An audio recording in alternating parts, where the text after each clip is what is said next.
Shalom, selamat pagi Bapak Ibu. Senang kembali ketemu Bapak Ibu dalam Menara Doa Pagi. Setiap jam 5 pagi waktu Indonesia Barat. Mari kita rendahkan hati kita datang mencari Tuhan Yesus. Bapa di sorga, dalam nama Tuhan Yesus, kami datang dengan merendahkan hati. Ampunkan segala dosa, kesalahan kami, supaya jangan terhalang berkat yang Kau berikan kepada kami. Semua anak-anak-Mu Tuhan yang mau mengikuti Menara Doa Pagi, terberkati oleh Tuhan. Yang lemah dikuatkan, yang sakit disembuhkan, yang susah dihiburkan, yang miskin diperkaya, yang bodoh diberikan hikmat dan kepintaran.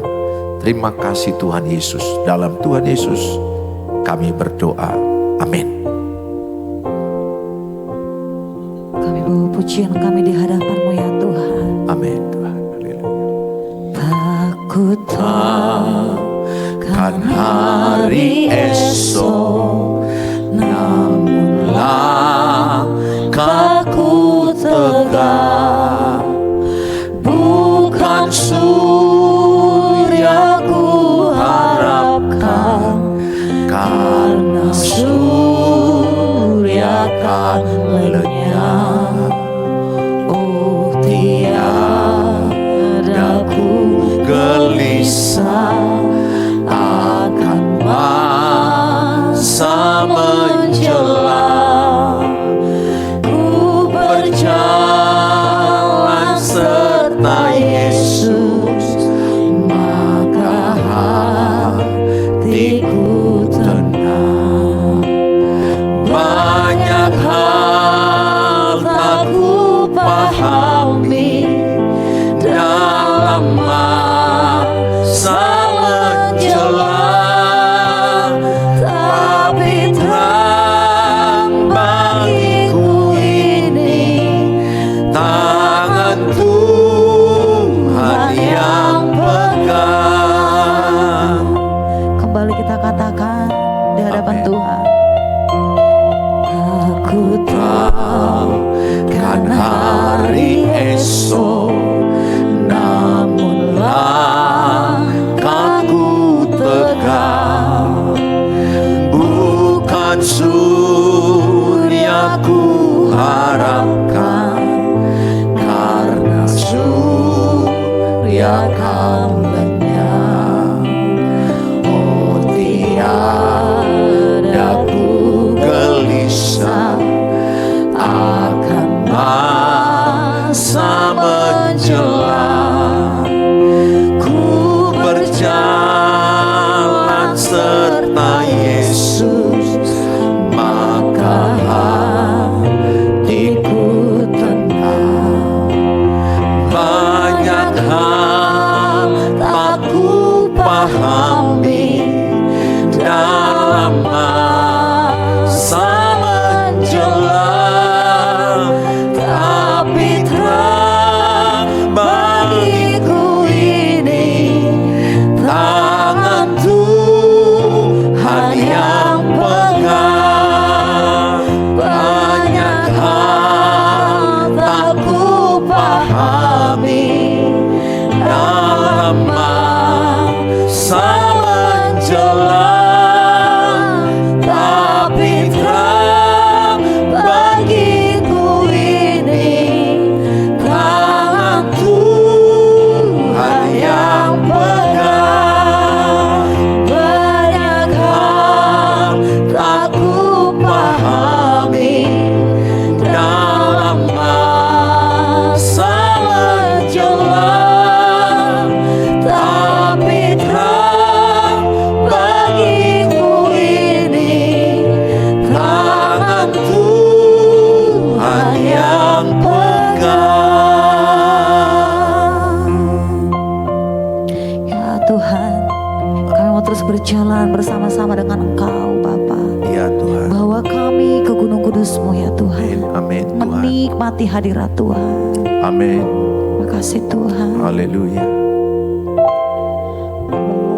Bawa Aku ke Gunung Kudus-Mu, di tempat kediaman-Mu.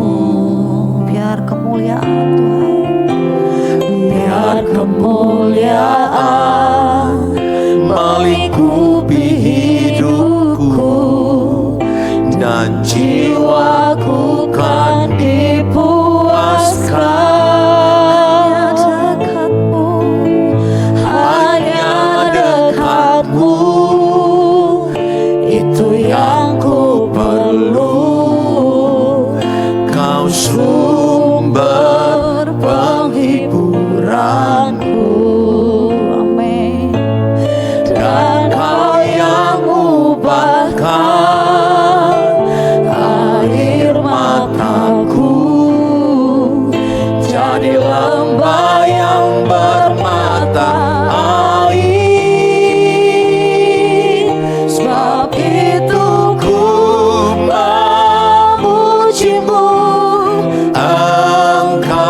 firman-Mu. Amin. Biar kemuliaan melingkupi hidupku dan jiwaku kan dipuaskan. Hanya dekat-Mu, hanya dekat-Mu, itu yang ku perlu. Kau sumber penghiburanku, dan Kau yang ubahkan air mataku jadi lembah yang bermata air. Sebab itu ku memuji-Mu, Engkau Allahku. Mulutku kan selalu puji-Mu dan angkat tangan sembah-Mu, tinggikan nama-Mu. Yesus, kemuliaan bagi-Mu. Sebab itu ku memuji-Mu, Engkau Allahku. Mulutku kan selalu puji-Mu dan angkat tangan sembah-Mu, tinggikan nama-Mu. Yesus, kemuliaan bagi-Mu. Yesus, kemuliaan bagi-Mu. Yesus, kemuliaan bagi-Mu.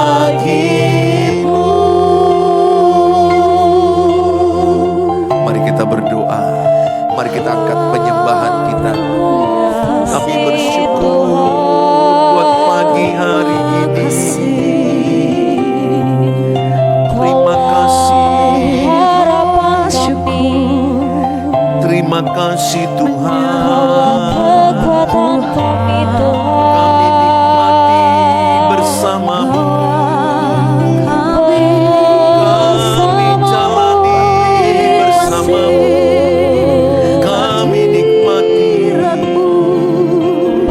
tengah kekelaman, di tengah kesulitan. Kami menikmati bersama-Mu. Engkaulah kekuatan, Engkaulah perisai, Engkaulah perlindungan kami. Terima kasih buat pagi ini. Kami aman di dalam Tuhan. Kami tenang di dalam. Terpujilah Engkau. Dimuliakan nama-Mu. Segala pujian, segala hormat.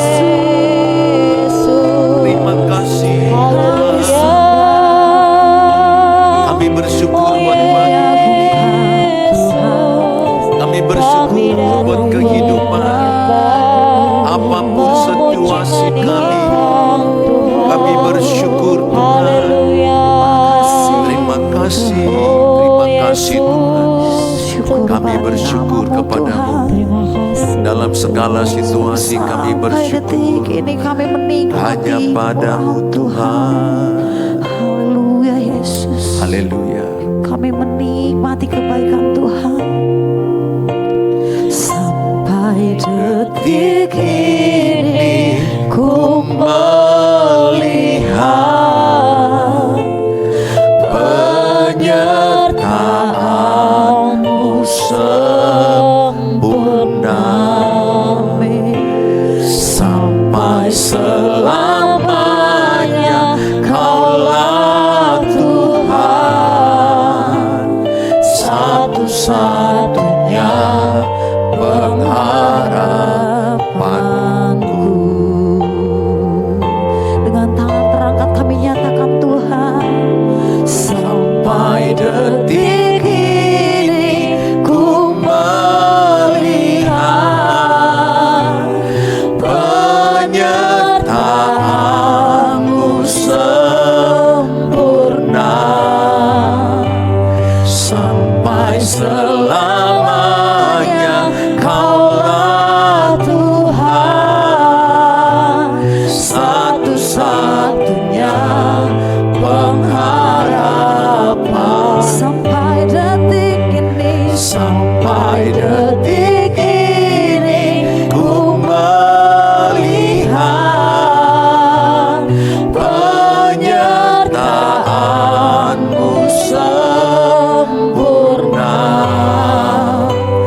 selamanya Kaulah Tuhan,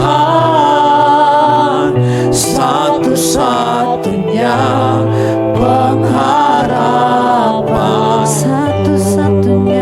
satu-satunya pengharapanku. Mari kita berdoa. Bapa di sorga, dalam Tuhan Yesus Kristus, di hari Minggu ini kami mengucap syukur Tuhan, kalau Engkau beri kami kehidupan, dan sebentar kami juga masing-masing akan beribadah di gereja di mana kami berada. Biarlah ibadah Minggu kami pada hari ini diberkati oleh Tuhan. Berkati semua para pengurus gereja, para pengkhotbah, pemuji, pemusik, sound system, cuaca. Biarlah kiranya gereja penuh dengan jiwa-jiwa datang mencari Engkau. Terima kasih Bapa, kami dengarkan firman-Mu. Dalam Tuhan Yesus kami berdoa. Amin. Amin. Shalom, selamat hari Minggu Bapak Ibu, selamat menikmati ibadah di hari Minggu. Mungkin Bapak Ibu yang belum bisa mengikuti pergi ke gereja, saudara bisa melewati tayangan, mengikuti menara doa pagi. Saudara bisa sama di hadapan Tuhan, sama-sama beribadah. Hari ini tema yang saya berikan adalah komunikasi yang membangun. Komunikasi yang membangun. Saudara, ini sangat penting. Kalau kita dengar dari Alkitab dikatakan, Kolose 4 ayat yang ke-6, hendaklah kata-katamu penuh kasih, supaya kata-katamu memberkati, menguatkan, membangun, mendatangkan kasih karunia. Jangan ada di antara kita kata-kata kosong, kata-kata hambar, merendahkan, menjatuhkan. Jangan. Hendaklah kata-katamu senantiasa penuh kasih, jangan hambar. Sehingga kamu tahu bagaimana kamu harus memberi jawab kepada setiap orang. Kalau hatimu penuh kasih, hatiku penuh kasih Kristus, maka kata-kata kita akan penuh kasih. Kata-kata kita akan membangun, menguatkan. Bahkan ketika orang merendahkan kita, kita tidak membalas dengan kejahatan. Ketika orang membuli kita, kita nggak membalas dengan bully. Ketika orang membentak kita, kita tidak membentak orang. Kenapa? Karena dalam hatimu, dalam hati saya ada kasih Kristus. Ingat 1 Yohanes 4 ayat 8 dikatakan Allah adalah kasih. Barang siapa yang memiliki Allah, ia memiliki kasih. Tanda orang memiliki Allah adalah hidup di dalam kasih. Pendusta, kalau seseorang berkata mengasihi Allah, tetapi yang dilihatnya tidak dikasihi, sementara Allah tidak kelihatan. Saya akan ajak saudara, salah satu kunci untuk membangun dalam komunikasi adalah dimulai dengan mendengar. Dimulai dengan mendengar. Yakobus 1 ayat 19. Yakobus 1 ayat 19. Hendaklah setiap orang cepat untuk mendengar. Dikatakan adalah Yakobus 1:19, hendaklah setiap orang cepat untuk mendengar, tetapi lambat untuk berkata-kata dan juga lambat untuk marah. Tulis dalam kolom, saya cepat mendengar dan lambat berkata-kata dan lambat marah. Tulis dalam kolom, saya cepat mendengar, lambat berkata-kata, lambat marah. Saudara, ini penting sekali karena kunci dalam komunikasi itu adalah mendengar, listening. Itu sangat penting sekali. Sering sekali kita belum mendengar selesai anak-anak kita ngomong, kita marah, kita bentak. Ini orang tua yang penuh dengan luka. Orang tua yang penuh dengan luka akan melukai anak-anak. Orang tua yang penuh dengan kesembuhan akan menyembuhkan hati anak. Demikian juga suami istri bicara, istri belum siap ngomong, suami potong. Suami belum siap ngomong, istri sudah potong. Maka muncullah pertengkaran, muncullah amarah, muncullah masalah yang membuat mereka itu jadi lebih konflik, lebih bertengkar, lebih berat lagi saudara. Saudara, cobalah belajar mendengar sampai selesai. Tulis dalam kolom, saya mau mendengar sampai selesai. Kadang-kadang kita gak lulus, orang masih ngomong, kita ngomong. Akibatnya apa? Akibatnya jadi bertengkar. Dan yang lucunya, istrinya diam, suaminya diam, dua-duanya diam, itu juga bertengkar. Bertengkar pasif dan bertengkar aktif. Saudara, mendengar bukan hanya aktivitas telinga. Kata Ibrani mendengar adalah sema. Sema berarti apa? Satu, mendengar dengan hati. Tulis dalam kolom, saya mendengar dengan hati. Ini penting. Sering sekali kita ada HP, ada gadget. Kita nggak mendengar istri kita lagi ngomong. Kita nggak lihat lagi wajahnya ketika ada ngomong. Demikian juga kita nggak melihat lagi wajah suami ketika ngomong. Wajah mertua ketika ngomong. Wajah orang lain kita nggak lihat lagi. Kenapa? HP dan gadget ini membuat orang sudah terdistraksi, teralihkan. Tidak lagi bagus dalam ngomong. Tidak lagi melihat orang ngomong. Tidak lagi merespek orang ngomong. Kita kurang menghormati. Kalau Bapak Ibu ngomong, saya lihat HP, berarti saya tidak respek kepada Bapak Ibu. Sebaiknya apa? Ketika Bapak Ibu ngomong, saya melihat wajah Bapak Ibu. Saya letakkan HP, saya menatap, saya meresponnya dengan baik. Saya mentaati dengan baik kalau ada perintah-perintah yang bisa dilakukan. Dalam komunikasi suami istri, maka penting kata Ibrani ini sema, mendengar berarti mendengar dengan hati. Memahami. Tulis dalam kolom, saya mau memahami perasaan anak-anakku dan memahami perasaan pasanganku. Tulis. Sering sekali kita nggak mau memahami. Kayak mana kita bisa memahami? Kita nggak mau mendengar sampai tuntas. Nggak ada rasa aman, nggak ada rasa nyaman, nggak ada keterhubungan. Sehingga banyak orang yang bercerai. Sebenarnya mereka sudah cerai sebelum bercerai. Sudah pisah sebelum pisah. Pisah emosi, pisah perasaan. Pisah kamar, pisah kata-kata, mereka udah nggak terhubung lagi mereka. Sehingga mereka sebenarnya sudah banyak yang berpisah sebelum pisah. Ketika mereka bercerai di pengadilan, itu puncaknya. Tapi puluhan tahun yang lalu, berapa tahun yang lalu mereka sudah pisah. Pisah emosi, pisah kata-kata, tidak lagi terhubung dengan baik. Saudara, memahami penting, memahami pasangan. Dengan cara apa? Mendengar sampai tuntas. Mendengar tanpa dipotong. Ini penting, saya pun terus upgrade telinga saya, mendengar orang tanpa dipotong, mendengar anak-anak saya bicara tanpa dipotong, mendengar istri saya bicara tanpa dipotong. Kita seringkali ingin cepat potong karena kita nggak sabaran orangnya. Akibatnya tidak memahami, tidak mengerti. Akibatnya salah persepsi, salah mengerti. Sema juga artinya apa? Merespon dengan ketaatan.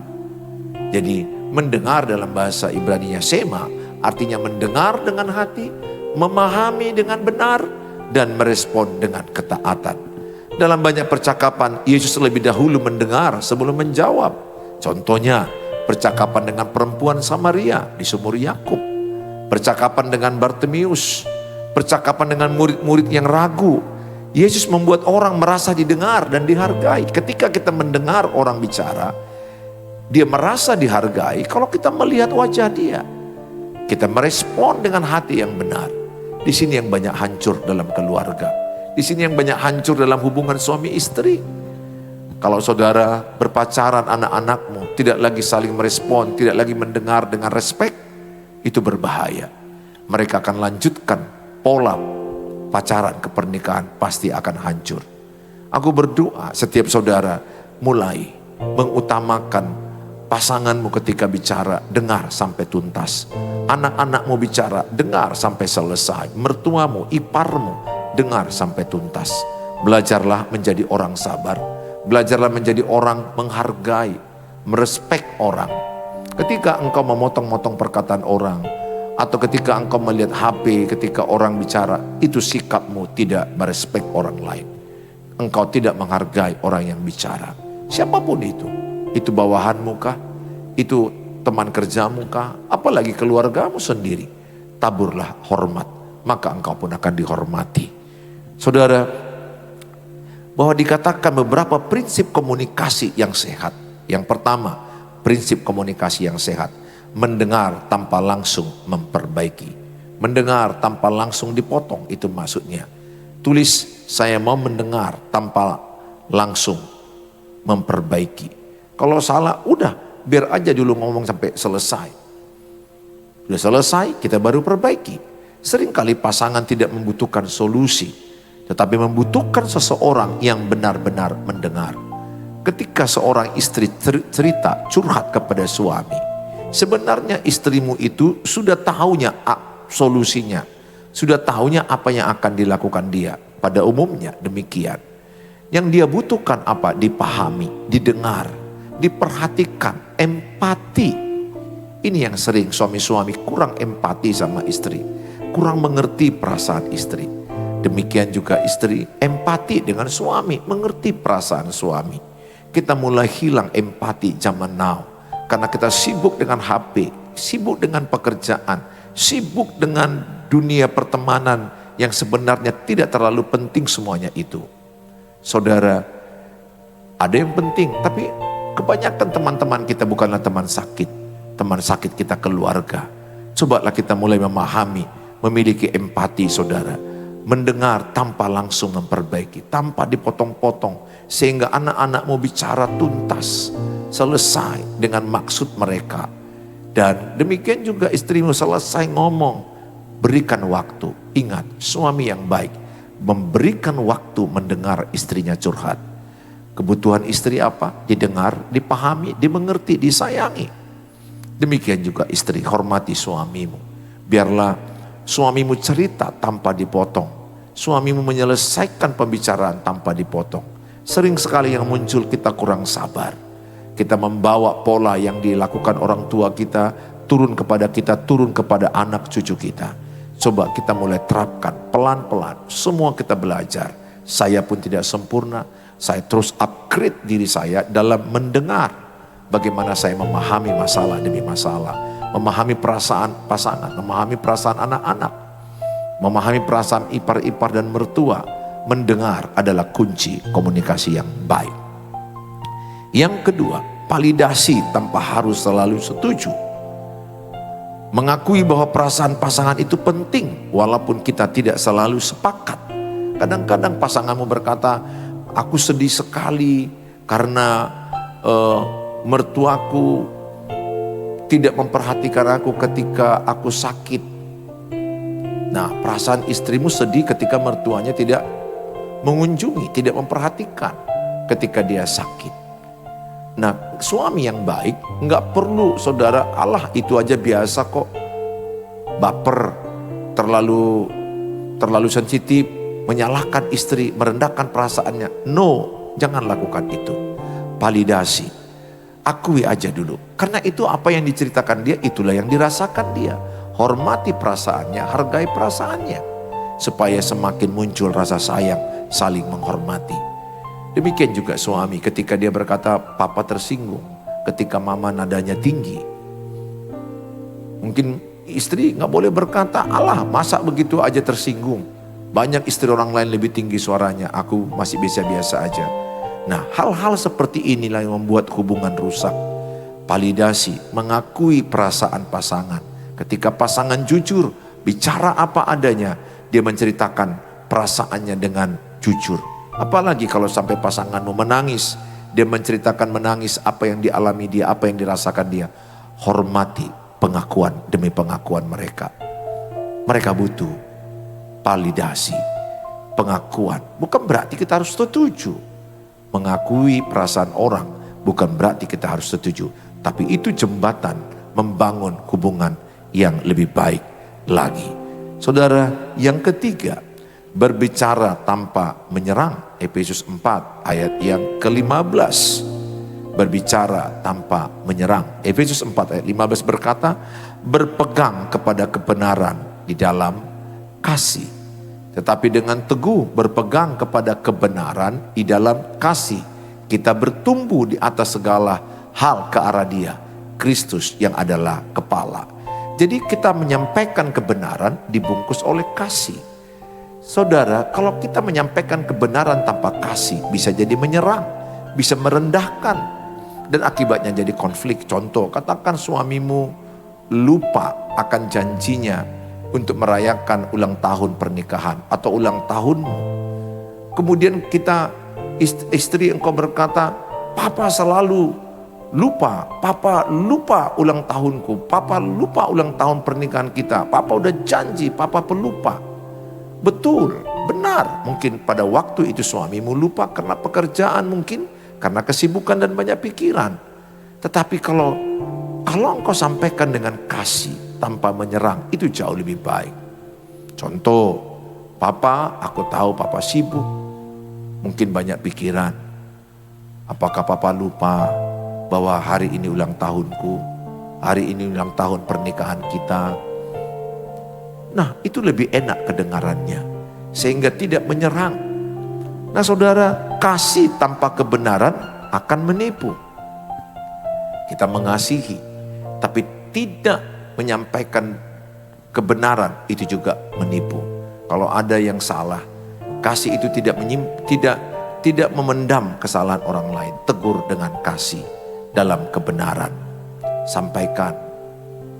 Ya, sebaiknya Papa jangan terlalu dekat dengan wanita ini, nanti berbahaya. Sampaikan kebenaran, nanti akibatnya bisa jadi peluang untuk iblis merusak pernikahan kita. Saudara yang saya kasihi, komunikasi yang membangun selalu menggabungkan antara kebenaran dengan kasih. Kalau kebenaran saja tanpa kasih, nanti dapat salah mengerti, jadi menyerang, merendahkan. Saudara, demikianlah firman Tuhan pada hari Minggu ini. Saya mengajak setiap saudara membangun komunikasi dengan mendengar sampai selesai. Tanpa memotong-motong, mendengar dengan sabar, percayalah tangan Tuhan memulihkan keluargamu. Ketika mendengar dengan sabar sampai selesai, itu adalah kunci keluarga yang bahagia. Ada rasa nyaman berbicara sehingga terbangun hubungan yang aman, hubungan yang nyaman, sehingga keluargamu akan lebih kuat dari hari ke hari. Tuhan Yesus memberkati kita. Mari kita berdoa. Bapa di sorga, dalam nama Tuhan Yesus, pada hari Minggu ini Tuhan, setiap anak-anak-Mu bisa mendengarkan firman Allah. Kami diingatkan bagaimana membangun komunikasi yang menguatkan, komunikasi yang membangun, komunikasi yang memberkati. Tidak ada kata-kata kotor, tidak ada kata-kata yang merendahkan. Dan kami diajari bagaimana kami mendengar sampai selesai. Mendengar dengan perasaan, mendengar dengan meresponi, mendengarkan dengan menghormati. Kami diajarkan bagaimana kami untuk tidak fokus ke HP, tapi fokus kepada pasangan, fokus kepada anak-anak kami.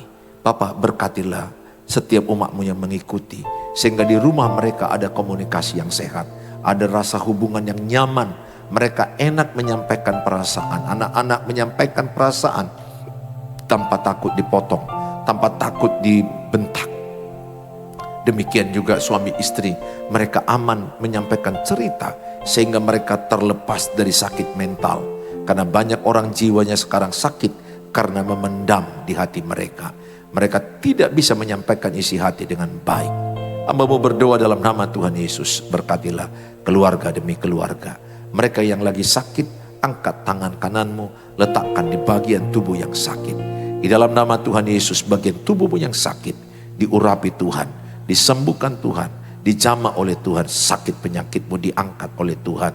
Dengan iman engkau berkata, aku sehat, aku sembuh, semakin sehat, semakin sembuh hari demi hari.